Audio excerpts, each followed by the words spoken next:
Okay, so good morning mga kuya, no? May panibago na naman tayo estudyante kasama ngayon, si Ma'am Wen.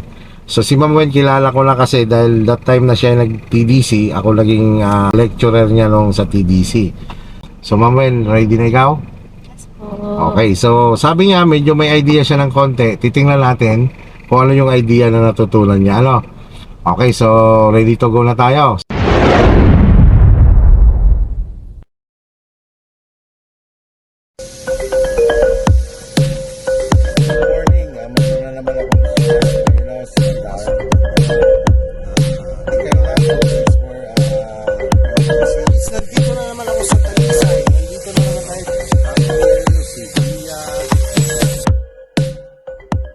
Dito sa lane na to, stop and go muna tayo, no? Sige, lagay mo sa drive.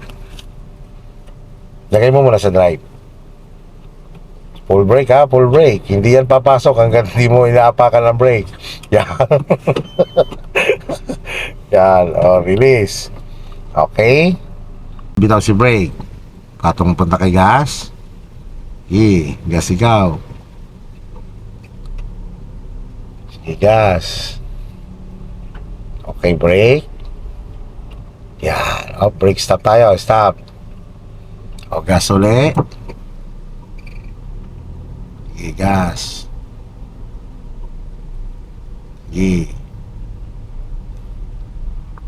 Brake. Yan. Okay. So ngayon, lilipat tayo dito sa kabilang linya. Ito tong linya na to ha. Okay, so ang gagawin mo, syempre, check mo muna rear mirror mo kung anong sitwasyon sa likod. Ngayon kung wala, signal ikaw. Signal sa kaliwa. Okay, move, bitaw sa brake. Position lang sa 11 o'clock. O gas ikaw ng konti. Gas, sige gas. Sige gas. Sige gas. O balik sa 12 o'clock. Okay, adjust sa 1 o'clock, pakanan. O gas ikaw. Sige, stay on your lane ka lang. Align mo lang dyan sa linya. Patay na si signal light. Yan, tatandaan mo lagi yan, na kapag maliit lang ang kabig mo sa manibela, hindi nag-auto off ang signal light. Ha? Ikaw ang magpapatay. Ilang gas lang ikaw. So dito, ang allowed natin na speed dito hanggang 40. At huwag masyadong seryoso. Sige, gas lang ikaw. Ganito lang yan. Para hindi ka kakabahan, huwag mong intindihin yung mga kasabayan mo. Sige, gas ikaw, gas. Sige, gas ikaw, doon tayo. Bago ka, hindi ka lusot dyan. Bago dumating dyan, siyempre, titigil na ikaw. Hindi tayo lusot dyan eh. Kapig lang konti sa kaliwa. Sige lang, bitaw-bitaw lang sa brake. Wala lang gas yan ha, stop. Okay, so ngayon, magpo-full turn tayo. Sundan mo lang ang sasabihin ko ha. Kung kailan mo ibabalik ang manibela. Okay? Sige, signal ikaw sa kaliwa. Okay, pag move ng sasakyan mo, pag bitaw mo lang brake, walang gas po ito ha. Brake control lang ito. Pag bitaw mo lang brake, pag galaw ng sasakyan, sabay ikot ang manibela hanggang maisagat. Sige, tara. Sige. Nalin mo lang si manibela. Huwag ka magigil kay manibela. Kasga po ako. Gas ng konti. Pwede naman, magas ng konti. Basta konti lang, yan. O, balik ng isa muna si manibela. 1 muna. 2. Yo. Okay, so focus lang at tingin lang na malayo, no? Yan ang lane natin. Kung ano yung binabaybay nating lane, yan na yun, no? Sige lang. Okay, gas up ikaw. Paaputin mo hanggang 40. Yan. Malalagpas ka sa 40, katulad niya, bilis. O, bitawan mo lang si gas. Nakabang lang kay brake ang paa mo. Okay, lilipat tayo dyan sa kanang linya. Signal sa kanan. Op. Dito lang, itang linya na yan. Patay si signal light. Kapag Relax lang, huwag masyado. Magpapala, talaga kabahan. No. Relax lang, pilitin mo lang maging relax ka yan. Ang ganyan talaga na umpisa, parang natetensa. Mawawala din yan maya-maya. Kaya, Sige, balik ka sa gas. Kasi pag langgigil ka dyan, pag kinapitan ka ng kaba at nagpatalo ka kay kaba, lahat ng galaw mo hindi magiging tama, ano? Ang tigas. Ang tigas. Naninigas ang buong katawan mo. Lahat ng kamay mo, paa. Yan, basta gamitin mo pakiramdam mo dyan. Slow down. Yan. Nalagpas ka sa 40. Hindi ko na po. Sige. Kaya kailangan nasa beginner, sinusulyapan niyang yung dashboard. Signal sa right, ang paa na kay brake na. Yan. Tingin sa kanan, tabi. Nakalimutan ko ang tumingin Yan. sa kanan. Forward pa doon, patay si signal light. Yan. Okay, stop. Neutral. Neutral lang ha. Yan, hold the brake lang ha. Okay, so ikot ulit tayo. Signal ikaw sa kaliwa. Observe mo lang. Oh, pick a hat. Lagay mo muna sa drive.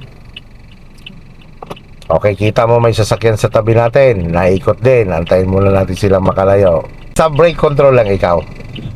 Go. Pwede na ako dito. Yan, isa.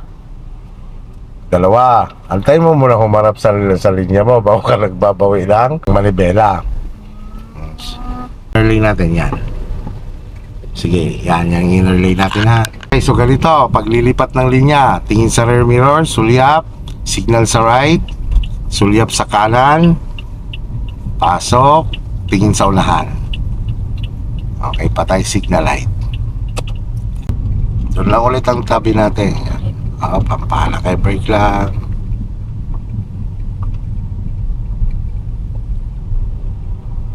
Sige. Op, stop. Stop mo na. Sige, signal ikaw sa kaliwa. So ganito pag ikaw ay magbabalik ng manipela, no? Sige. Move. Sige. Move. Bitaw si brake. Ikot tayo, full turn pa rin tayo. Sige, tara. Tingnan mo ha, di ba ang papatakan nating linya itong nandito, di ba? Ito, itong linya na to ang papatakan natin. Dapat po dito, no? Oo, dyan tayo papatak, di ba? Sige. Pigilin mo lang manobela mo, gas ka na lang konti. Yan, kapag doon lang gusto mong patak, stop. Ano ba, di ba yun ang gusto mong papatakan? Dito pa lang, bumabalik ka na ng isang manobela. Balik mo, ka. Yan, di ba, gumagalaw kang ganyan. O, balik mo na lang isa. Antayin mo humarap doon sa linya na yon. Okay. Balik mo yung pangalawa. Yun. Para hindi ka naghahabol, di ba? Oo. Kasi ako mag-a-adjust, ano po? Yun, saka ka mag-a-adjust ngayon. Pero kung halimbawa yun ang gusto mong patakan, yung pinaka-outer lane, pag ganun mo pa lang, dalawa ka agad. Balik na ka agad. Balik na. Oo. Yan, lipat ulit ng linya. Ganito. Pakanan po. Pakalalas. Tingin mo na dito. Sulyap, signal kanan. Tingin sa kanan muna bago ka lalipat. Itingin mo na ha. Huwag ka kagad lilipat nang hindi mo na tinitingnan. Ulitin natin yan mamaya ha. Para pag nandun na tayo sa highway, hindi mo madadala yung ganon, di ba? Okay, sige. Kasi napakadelikado yung ganon. Patay signal light. Yan. Ang pinaka-priority natin sa paglilipat ng linya ay yung pagtingin. Hindi porkit kayo nakapag-signal light, pwede ka lang maglipat, no? Kailangan tumingin mo lang. Yan, tingin mo na. Sulyap, yan. Nasulyapan mo na wala, doon ka na titingin sa ulahan. Iiwanan mo na yung side mirror mo. Okay, patay, signal light. Okay, so Ma'am Wen, tingnan mo ha. Halimbawa, ganito ang sitwasyon ng kalsada. Andito ka sa pinaka-outer lane.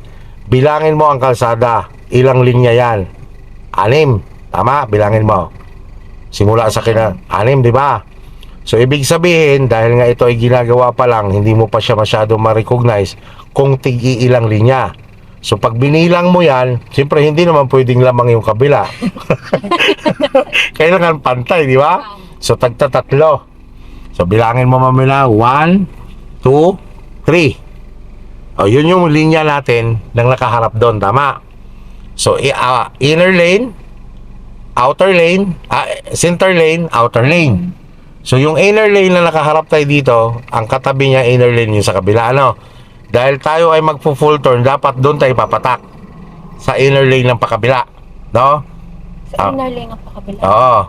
Tingnan mo, yung daan ng Fortuner na yon, dapat doon tayo papatak. So, ganito ang pagbawi ng manibela, ha? Itatry natin. Sige, signal ikaw sa kaliwa. Observe mo na, ha? Wala. Wala? Okay, go. Iikot na malubela. Yan, alalay si brake, alalay. Up, up, up, up, up, up. Yan, dyan pa, pag, alam ba, nakaganyan, sagad na, no? Diba, sagad? Diyan, dito pa lang sa posisyon na to, dapat, ito pa lang ang pagbabalik mo ng isang malubela. Tingnan mo posisyon mo. Di ba? It's about 45 degrees pa lang. Tama? Balikan mo lang isa. Balikan mo. O ngayon, antayin mo humarap ang kotse mo dyan sa lane na papatakan mo. Gantay mo. Tapos sa harap na po. Balik mo yung isa ngayon. Yan. Tandaan mo yan kasi i-challenge natin mamaya yon yung ikaw na hindi kita dinidiktahan ha. Sige. Doon, alam mo na sa dulo ha. Okay, sige tara. Game na po, game. Game na tayo. Okay, maging aware sa speed ha. 40 lang tayo. Challenge na tayo sa paglilipat ng linya. Pag sinabi ko lilipat tayo dito, dapat alam mo gagawin mo ha. Sige, tara. Okay, lipat sa kanan.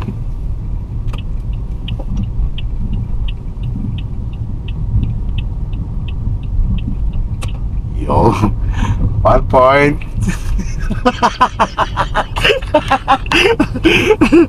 Sige, 1 point tayo sa paglilipat ha. Huwag tatandaan yun, yung pagtingin, pag sulyap, signal yan. Challenge number 2, sige, full turn ka dyan. Very good, at nag-signal, nag-observe. Tingnan natin, ma-very good natin siya sa pagbalik ng malubela. Oh, obvious na. Di ba sabi ko sa'yo, huwag ka muna magbabalik hanggat hindi ka umaharap doon. Almost umaharap. Sige lang. Yan, o dyan, balik na ikaw. 1, 2. O, saka ka ngayon mag-adjust papuntang kaliwa. Ulit. Ulit tayo, siyempre. Hindi natin iiwanan yan hanggat may lito pa. Okay. Oh, dito ka lang. Okay, Dito lang, yan. So pag naglilipat ka lang, konti lang ang kabig ng manibela. Yung almost ka palang haharap dun sa lane na pupuntahan mo, magbalik ka na ng isa. Isa muna. Pag Hindi po sa pangatlo. Hindi, sa pang-apat ka papatak eh. Simula dito. Sa Japong doon. Paano kung dalawahan lang po, ari? Ay, hindi mo kayang ikutan ng full turn yan. Nagaw yung atras abante. Oo, yun. Yung 3-point maneuvering. Sige. Signal.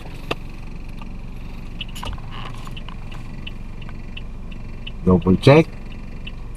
Meron, wala. Yun. Kaya mo tinitingnan yan dyan sa rear mirror, mas malaki ang nakikita mo dyan. Okay na.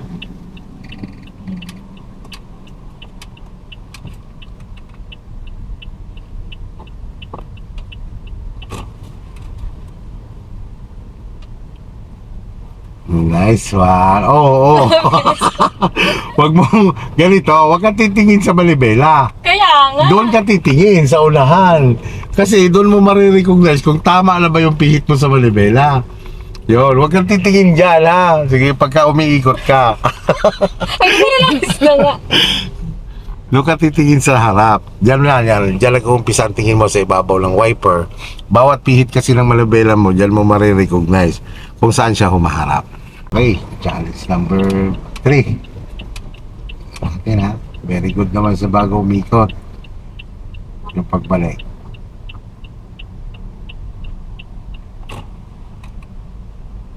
Yun oh. Oh, di ba? Doon ka lang natingin. Di ba? Yun ang huwag mong kakalimutan. Halimbawa nagpo-full turn ka. Lalo na ganyan sitwasyon ng kalsada na medyo palusong siya. Huwag na huwag kang pipindot ng gas. Sa halip, kontrolin mo pa yung pag-ikot mo. Yung kanina, yung nandun tayo sa dulo, pumipindot ka ng gas kasi medyo bumagal na siya. Pero yung sitwasyon dito sa kabila, napansin mo ba, pag binitawan mo ng brake, medyo mabilis ang pag-ikot mo? Baka ma-out of control ka sa pagbalik ng manibela. Lalo sa mga baguhan. Kaya pwede ka na dyan umikot. Stop ka na dyan. Stop mo na ha. Huwag kang dire-diretso. Stop mo na yan. Ay, balak na rin. Gusto mag-drifting agad eh. Sana. Sana. Tama, sana daw. Buti nasaway natin. Pagka ganyan, masanay ka talaga yung natigil mo na, nag-observe. Sige, tara. Pero dapat dahan-dahan lang eh. Katulad niya, no? Bitaw-bitaw lang sa brake. Pag naramdaman mo na medyo mabagal yun, pwede ka naman pumindot ng konti dyan. Diyan ka papataka, dito, yan. Dito pa lang, 1, balik na, 1, antay mo humarap. 2, yan. Dapat alam ko na po. Dapat medyo mabagal talaga ang... Yun, para makontrol mo. Mabagal ang takbo. Galaw. Kasi pag mabilis ka, dahil baguhan ka pa nga lang, papasukin, papasukin ka kasi ng lito. Oo nga. Yun. Kaya kailangan i-recognize mo muna talaga siya. Pag medyo sanay ka na, yun, mabilis na reaction mo kasi noon.